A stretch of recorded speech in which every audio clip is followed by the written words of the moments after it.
Hi friends, welcome back my channel honey Milky 2023. ఎలా ఉన్నారు friends? అందరూ బాగున్నారండి? మేమైతే చాలా బాగున్నాం. మీరు కూడా బాగున్నారని అనుకుంటున్నాము. సపోర్ట్ చేస్తున్న వాళ్ళందరూ కూడా చాలా చాలా థ్యాంక్స్ అండి. ఏంటి రోడ్లు అనేసి అనుకుంటున్నారా? చెట్లు రోడ్లు ఏంటి అని అనుకుంటున్నారా? మేమైతే వండ్లూరు వెళ్తున్నామండి. వండ్లూరులో జూ ఉంది కదా, జూ చూద్దామని వెళ్తున్నాము.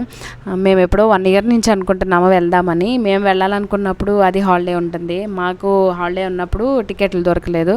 ఫైనల్గా మొన్న అయితే టికెట్స్ దొరికినాయండి. టికెట్స్ దొరికినాయి కాబట్టి వెళ్తున్నాం అనమాట. మా హనీ ఎప్పటి నుంచో అడుగుతుంది ఎలిఫెంట్ అని. సరే ఎలిఫెంట్ చూపిద్దాం, దగ్గరే ఉంది కదా జూ అని చెప్పి ఇంకా మేము ఫిక్స్ అయ్యి ఇంకా రోజు వెళ్తున్నాం అనమాట. ఇంకా నైట్ ఇంకా అవన్నీ రెడీ చేసుకుని ఇంకా ఎర్లీ మార్నింగ్ 7 o'clock లేచి రెడీ అవ్వడం. మేము ఇద్దరు పిల్లలతో కదండి, మేము 3 లేడీస్ రెడీ అవ్వడానికి చాలా టైం పట్టింది. ఆ రోజు 9:30కి అయిందనమాట. ఇంక ఇంటి దగ్గర నుంచి 9:30కి స్టార్ట్ అయ్యాము. 9:30కి స్టార్ట్ అయ్యి వెళ్తున్నాం అనమాట. ఇంకా వెళ్తున్నాం. మా పిల్లలు అయితే ఏమి ఇబ్బంది పెట్టలేదు. మా వాళ్ళు అయితే ఎక్కడికైనా వెళ్తున్నాము అని అంటే ముందే రెడీ అవుతారు, కానీ బండి ఎక్కిన వెంటనే నిద్రపోతారు. అది మాత్రం కొంచెం బండి మీద కూర్చుని కొంచెం పట్టుకొని వీడియో తీయడం అనేది కొంచెం ఇబ్బంది అనిపించింది, కానీ అవన్నీ చూస్తున్నప్పుడు చాలా మంచిగా అనిపించింది.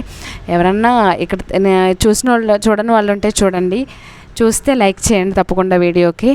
వెళ్తున్నప్పుడు పొద్దుటే ఆ చెట్లు, ఆ ఫ్రెష్ ఎయిర్ అదంతా ఉంటే చాలా బాగా అనిపించిందండి ఆ రోజైతే మాకు వెళ్తున్నప్పుడు.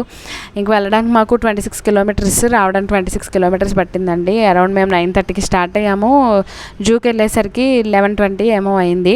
మేము అలా వీడియో చూసుకుంటా వెళ్ళేసరికి మేము ఆల్రెడీ జూన్ దాటి ఒక 1/2 kilometer వెళ్ళిపోయాము అనమాట. మళ్ళీ రిటర్న్ వచ్చి మళ్ళీ జూకి వెళ్ళేసరికి మాకు 11:30 అయింది.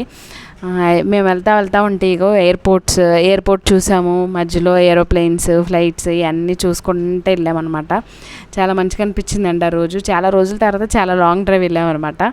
అంటే మా హస్బెండ్కి ఖాళీ ఉండదు, ఆయనకి ఖాళీ ఉన్నప్పుడు మాకు పిల్లలతోటి వెళ్ళడం అది కొంచెం కుదరడం అది చాలా తక్కువ అనమాట. ఎలాగైతే ఫైనల్గా వెళ్ళామన్నమాట. ఆ రోజు వెళ్ళి చూసాము. ఇంకా ఫైనల్ జూ వీడియో అంతా కూడా నెక్స్ట్ వ్లాగ్లో ఉంటుంది, తప్పకుండా చూడండి ఫ్రెండ్స్. లైక్ చేయండి, వీడియో నచ్చితే లైక్ చేయండి. Please subscribe friends. Thank you for watching.